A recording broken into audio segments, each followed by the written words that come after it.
Moving on to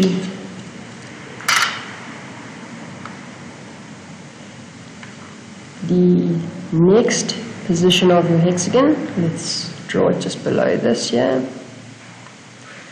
You would draw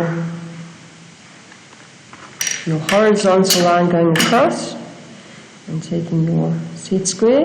You would take the radius of that hexagon, and we would do the same construction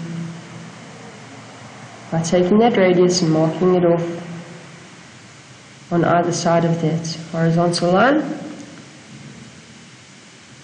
And we are creating our 6 even base sides.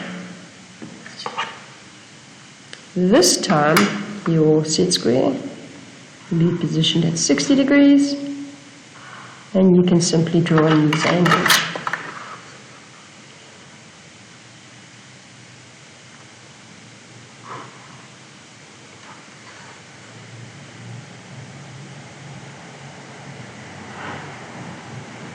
Notice the whole time that we are constantly working the clipboard and our set squares to maintain a perfect polygon.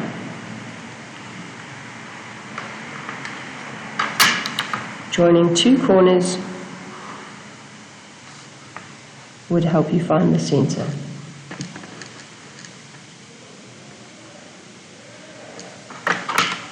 Just to draw your attention to line work, this line over here should be in construction. I've drawn it a bit darker to show you this is what your line quality should be.